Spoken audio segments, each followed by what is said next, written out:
नमस्कार दोस्तों, मैं हूं अंजलि और आप देख रहे हैं Indian wild life plus channel.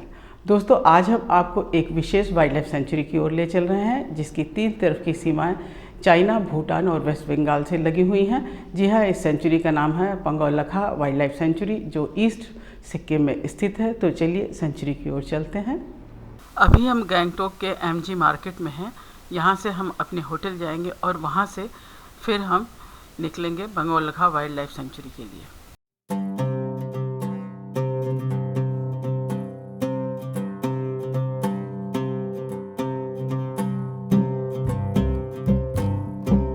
Pangolakha wild life sanctuary Gangtok से 100 किलोमीटर की दूरी पर स्थित है और यहाँ करीब हम 4 साढ़े 4 घंटे में अगर सब कुछ ठीक रहा तो पहुँच जाएंगे।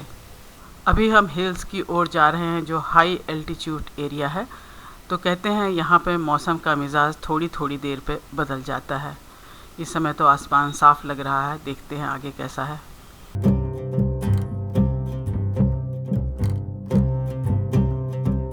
हमारी सफ़र के शुरुआत के 1 घंटे बाद ही आसमान में काले घने बादल दिखने लगे।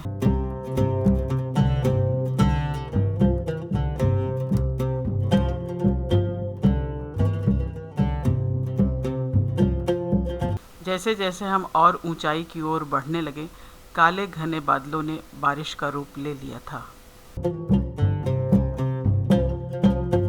ये पूरा ही एरिया आर्मी का हाई सिक्योरिटी जोन है। ये इंडिया चाइना बॉर्डर का क्षेत्र आता है। यहाँ पर आने के लिए गैंगटोक में ही पहले ही आपको पास और गाड़ी का परमिट लेना होता है।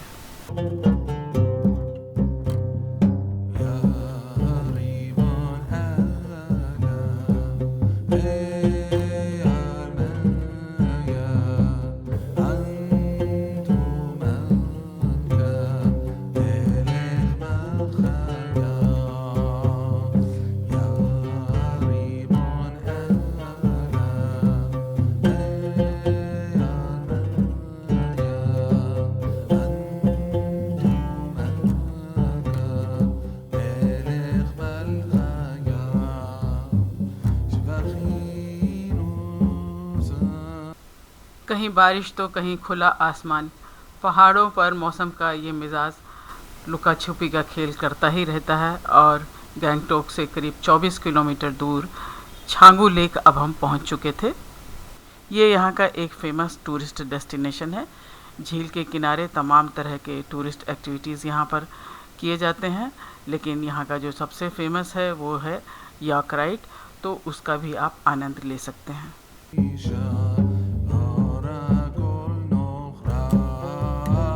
लेक के चारों तरफ जो पहाड़ियाँ हैं उसी का पानी आके यहाँ इकट्ठा होता है और सर्दियों के मौसम में ये लेक पूरी तरीके से जम जाता है। अभी हम लकी हैं कि हमको मौसम भी क्लियर दिखाई दे रहा है और लेक का पानी भी। यहाँ पर लेक के अंदर किसी तरह की एक्टिविटीज़ जैसे बोटिंग आदि नहीं अलाउ है।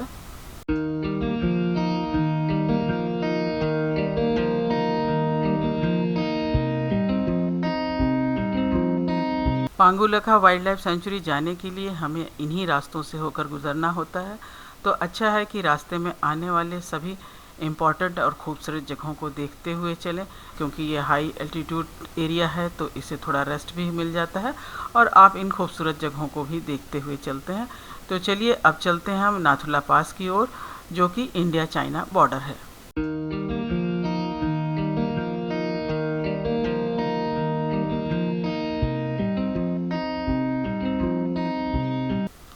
नाथुला हिमालय का एक पहाड़ी दर्रा है जो भारत के सिक्किम और दक्षिणी तिब्बत के चुम्बी घाटी को जोड़ता है।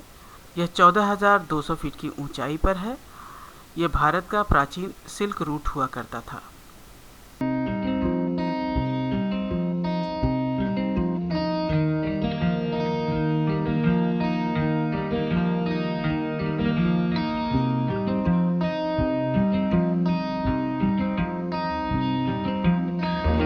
अब हम पहुंच गए हैं इंडिया चाइना बॉर्डर के मुख्य चेक पोस्ट पर। यहाँ पर फ़ोटोग्राफी मना है, लेकिन 1-2 स्थानों पर आप फ़ोटोग्राफ्स ले सकते हैं। ये हमारे ग्रुप ने इंडिया चाइना बॉर्डर का जो व्यापार का गेट है वहाँ खड़े होकर कुछ फ़ोटो खिंचाई। और अब हम ऊपर चलते हैं। यहाँ पर एक अधिकारी नाथुला के बारे में हमें बताएंगे।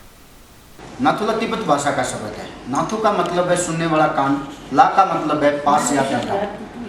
1956 में दलाई लामा इसी रूट का इस्तेमाल करते हुए बोध गया में महात्मा बुद्ध का 2500वां जन्मदिन मनाने के लिए गए थे। और 1958 में पंडित जवाहरलाल नेहरू जब प्रधानमंत्री थे, अपनी बेटी इंदिरा गांधी के साथ इसी रूट का इस्तेमाल करते हुए भूटान गए थे। तभी से इस रूट का नाम है JNM access route, Jawaharlal Nehru Marg. इसे ओल्ड सिल्क रूट के नाम से भी जानते हैं। और 1967 में कैप्टन PS डागर, पृथ्वी सिंह डागर और मेजर हरभजन साहब को दोनों देशों के बीच फेंस लगाने का काम सौंपा गया था। फेंस के दौरान चाइना ने विरोध किया और पीछे हटके फायरिंग स्टार्ट किया। फायरिंग में अपने 70 अफसर और जवान शहीद हो गए थे यहाँ पे। तो अभी बाहर चल के दिखाऊंगा सामने। अपनी 2 पोस्टें हैं, सबुला ओपी और ऊंटधार। 1967 में सबुला ओपी और ऊंटधार पे RTOP बैठते थे। RTOP ने RT फायर मंगवा के चाइना पे बम्बार्डमेंट स्टार्ट किया और अपने अफसर और जवान ने फायर का जवाब फायर से देते हुए चाइना के 400 अफसर और जवान मौत के घाट उतार दिए थे यहाँ पे। तो 67 के बाद दोबारा कभी फायरिंग नहीं हुआ है और न ही किसी देश ने हथियार उठाया है। और 2002 में इसको IB घोषित कर दिया था, इंटरनेशनल बॉर्डर। तो दोनों देशों का तनाव कम करने के लिए 1995 में फर्स्ट BP ऑर्गेनाइज किया गया बॉर्डर पर्सनल मीटिंग, जो साल में 8 बार होता है, 5 बार अपनी साइड में, 3 बार चाइना साइड में। तनाव को और भी कम करने के लिए 2006 में ट्रेड का प्रचलन किया गया, जो सप्ताह में 4 बार होता था। पिछले 2 साल से कोरोना और तनाव की वजह से कोई ट्रेड नहीं हुआ है। अच्छा, बंद है। और कैलाश मानसरोवर यात्रा भी इसी रूट से होते हुए जाती है, जो कि 11 दिन की यात्रा होती है। 4 दिन जाने के, 4 दिन वापिस आने के और 3 दिन की परिक्रमा होती है, जो 42 किलोमीटर की जो पैदल होती है। ऐसे ये 11 दिन की यात्रा होती है। यहाँ तक अपनी गाड़ियाँ लेके आती हैं, यहाँ से मेडिकल सर्टिफिकेट और डॉक्यूमेंट वगैरह चेक करके चाइना की गाड़ियाँ लेके जाती हैं और यात्रा करवा के वापस इसी गेट पे लाके छोड़ देती। तो सब ये यहाँ का इतिहास था।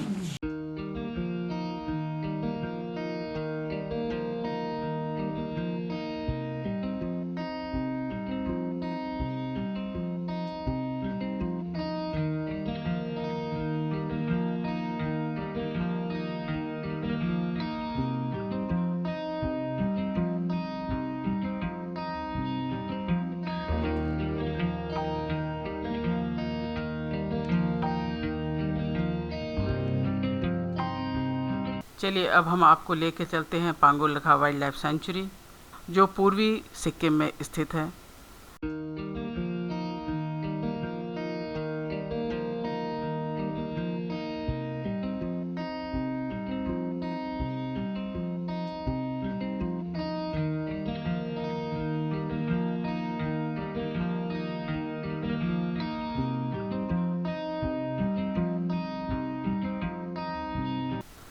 इस सेंचुरी की स्थापना 2002 में हुई थी। 1280 वर्ग किलोमीटर में फैली ये सेंचुरी 1800 मीटर से लेकर 4345 मीटर की ऊंचाई पर स्थित है, जिसके नॉर्थ ईस्ट में चाइना बॉर्डर है और ईस्ट में भूटान और साउथ में वेस्ट बंगाल का बॉर्डर टच करता है। इस सेंचुरी का ऐतिहासिक और अंतर्राष्ट्रीय महत्व है।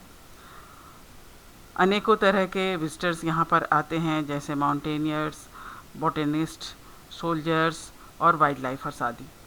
सेंचुरी में खूबसूरत वन क्षेत्र हैं जो सब ट्रॉपिकल और माउंटेन ग्रासलैंड हैं।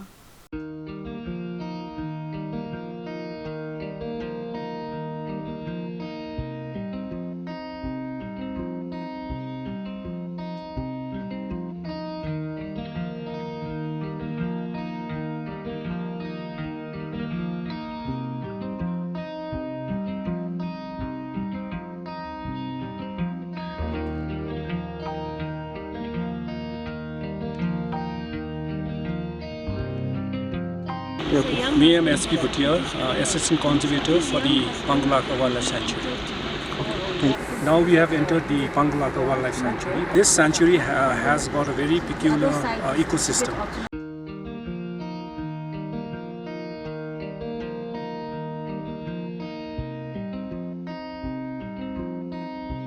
We have the army people staying there. They have different checkpoints. So actually this comes under the Paanggong Laka Wildlife Sanctuary. So as far as the flora and fauna goes for the Paanggong Laka Sanctuary, I think it's got the unique ecosystem. So it ranges, we have 2 ranges, the south range and the north range. So the southern ranges means it starts from 4,000 elevation. It starts from 4,000 up to we have to the northern side. We extend up to 14,000. So like the animals that we usually find in this part in the Pangolaka sanctuary is the musk deer, the snow leopard.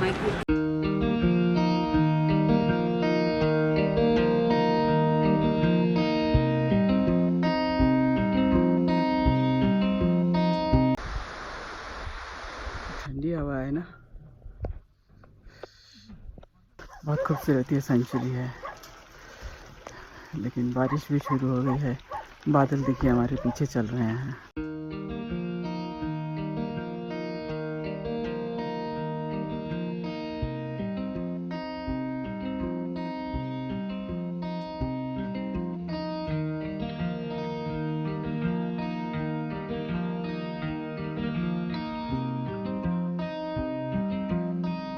Century के भीतर स्थित कोफू lake है, जहाँ पर बड़ी संख्या में migratory birds आती हैं।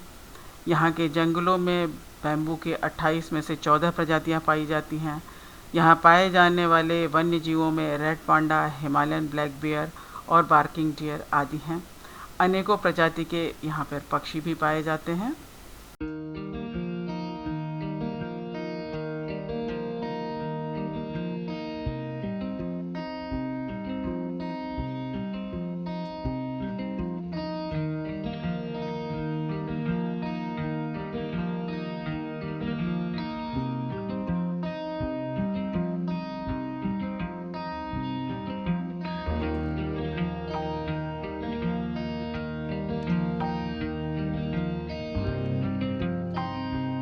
We are standing inside the Pangolaka Wildlife Sanctuary, the core area of Pangolaka Wildlife Sanctuary, which covers an area of 129 square kilometers. So Pangolaka Sanctuary has both tropical temperate, subtropical temperate and alpine and above tree zone. This sanctuary I consider to be highly degraded because of its strategic location. It is surrounded by the Tibet Autonomous Region of China on one side and the country of Bhutan on the other side, and in the southern portion we are bordered by the Neora Valley National Park of West Bengal. So because of all these factors, as we move along, you will see a lot of army establishment, lots of roads that have been made here, and conservation is given, I guess, less priority than defense of the country. So sometimes as managers, as environmentalists, as conservationists, we have to, really walk that thin line between how much weightage should be given for security and how much for conservation. And this sanctuary has very high historical importance because this entire area, the passes that you see here, were used by earlier people when Sikkim was still a kingdom.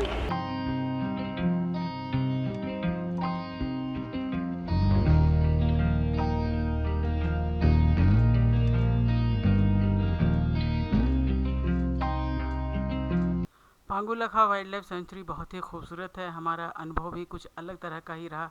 इतनी ऊंचाई पे इतने बड़े बड़े पानी के झील ये हमने शायद पहली बार ही देखा है। यहाँ बदलते हुए मौसम के मिजाज और समय के कमी के कारण हमें ज़्यादा वाइल्ड लाइफ तो नहीं दिखे, और जो दिखे उनके भी हम फ़ोटोग्राफ्स अच्छी तरीके से नहीं कर पाए। इसका हमें अफसोस ज़रूर रहेगा, लेकिन एक हम बहुत ही अलग तरह का अनुभव लेकर यहाँ से जा रहे हैं। अगर आपको वीडियो पसंद आया है तो प्लीज़ लाइक कीजिए, शेयर कीजिए और सब्सक्राइब करना मत भूलिएगा, और बेल आइकन को भी दबा दीजिएगा, जिससे जो भी हमारा नया वीडियो आए उसका नोटिफिकेशन आपके पास में पहुंच जाए। जल्दी हम आपको कहीं और ले चलेंगे। तब तक के लिए नमस्कार।